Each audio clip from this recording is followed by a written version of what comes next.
Hello everyone, আজকে তোমাদের সাথে শেয়ার করব আমার 30শে জুন ব্রাইডের গল্প। তার সাথে কিভাবে গেলাম সেটাও শেয়ার করব। তো আমার কাজটা ছিল হুগলিতে। আমি যেহেতু সোদপুরে থাকি, সোদপুর থেকে সকালবেলায় একটাই ট্রেন থাকে, সেটাতে যাওয়া সম্ভব না। সকাল 8:30টায় থাকে, সেটাতে যাওয়া সম্ভব না।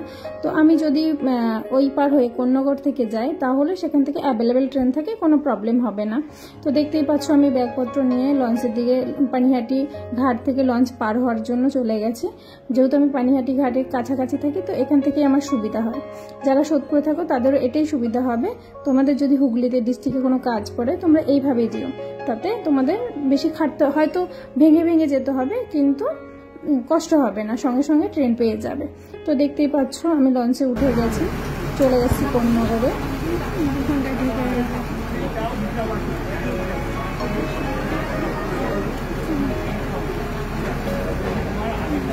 বৃষ্টি পড়া চালু হয়ে গেছে। কোন্নগর থেকে তোমার টোটোতে করে যেতে হবে স্টেশন। তো আমি গিয়ে দেখে টিকিট কেটে নিলাম। টিকিট কাটার পরে সঙ্গে সঙ্গে স্টেশন চলে গেলাম। আমি দেখতেই পাচ্ছ কোন্নগর চলে এসেছি। তো আমরা যাওয়ার সঙ্গে সঙ্গে দেখতে পারলাম যে ট্রেন চলে এসছে। দেখো ট্রেন চলেও এসেছে, মানে বেশিক্ষণ লাগে না এখানে ট্রেন আসতে, একদম অল্প সময় লাগে।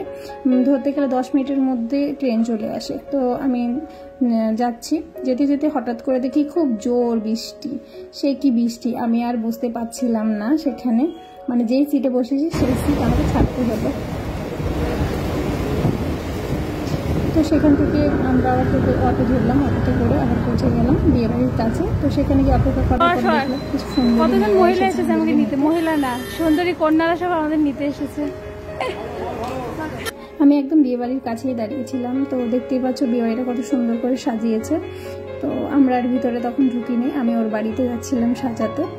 তো ভীষণ সুন্দর সাজাচ্ছিল, দেখতেই পাচ্ছিলাম, মানে অনেক বড় প্যান্ডেল হয়েছে। তো যাওয়ার পরে দেখো ব্রাইডের অবস্থা, এতই ভালোবাসা আমাকে গলা জড়িয়ে ধরেছে। তো আলটিমেটলি আমি সাজাতে বসে পড়লাম, লেন্সটা পরিয়ে ফেললাম ফার্স্টেই। ওকে পড়াতে অসুবিধা হয়নি, কেন যেহেতু ও লেন্স পরে, তাই কোনো প্রবলেম হয়নি। হ্যালো দিদি, কেমন লুক চাই বলো? আমার কোনো ডিমান্ড নেই, তুমি তোমার মতো সাজিয়ে দাও। কোনো কিছু ডিমান্ড নাই? কেমন আই মেকআপ, কোনো লিপ? আমার উপর সব কিছু আমাকে বলেও না, তুমি তোমার উপর। আচ্ছা, আমার উপর পুরো ভরসা করে। এবার তোমরা দেখবে ওর সাথে আমি কি করেছি। এটা ছিল আপার লিপ করে রাখেনি। তো আমার স্টুডেন্ট যেহেতু পার্লারের কাজ জানে, তো সে সঙ্গে সঙ্গে ওর আপার লিপ তুলে দিচ্ছিল। আর ও তো চিৎকার করছিল ভীষণ, একটু সহ্য করে না ভাবে চিৎকার করছিল। দেখো ওকে জিজ্ঞাসা করার পর কি কেমন লাগছে। জগন্নাথী ভীষণ ভালো মনে মানে ফ্রেন্ডলি, যে আমি ওর সাথে প্রথম দেখা আমার স্টুডেন্ট এখন মানে সেরকম ভাবছে না যে আমি মেকআপের পরে যখন দেখা যাবে তখন বলবে দেখো মেকআপ আর্টিস্ট কি সাজিয়েছে। আমি যখন তার জন্য দায়িত্ব নিয়ে এখন মোজ তোলা হচ্ছে। আমি মোটেও ওরকম বলি না ছিল কিছুক্ষণ। তারপর দেখতে পাচ্ছ যখন তোলা হয়ে গেল, এরপর আস্তে আস্তে আমি স্কিন প্রিপারেশন শুরু করে দিলাম। স্কিন প্রিপারেশনের পরে তো ওর যেহেতু ডিমান্ড কিছুই ছিল না, আমি আমার মতো করে সাজাচ্ছিলাম। আর কিছুক্ষণ পরপর সবাই জানো যে ব্রাইডের বাড়ির লোক এসে কিছুক্ষণ পরপর একটু ডিস্টার্ব করে, এটা না করাই ভালো। এটা করলে আমাদেরও মেকআপ করতে প্রবলেম হয়, মাইন্ডটা ডিস্টার্ব হয়। তো ব্লাশ করছি, ওতে হেসেই মরে যাচ্ছে। ব্লাশ করবো কি, ও এমনি ব্লাশ করছে, সবসময় ব্লাশ করে।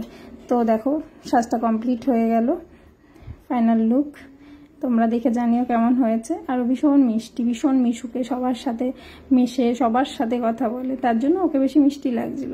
যার মুখে হাসি থাকে তাকে এমনিই মিষ্টি লাগে। দেখো রিভিউ, বলো কেমন লেগেছে আজকে? কিচ্ছু বলার নেই, জাস্ট মানে আমি বাকরুদ্র হয়ে গেছি, আর কিচ্ছু নেই। ঠিক আছে, আমি ওর উপরে পুরো দায়িত্ব দিয়েছি যে তুমি তোমার মতো আমাকে সাজাবে। তো ও ওর মতো সাজিয়েছে, জাস্ট আমার আর কিছু বলার নেই। খুব পছন্দ হয়েছে, সত্যি খুব পছন্দ হয়েছে। ওকে।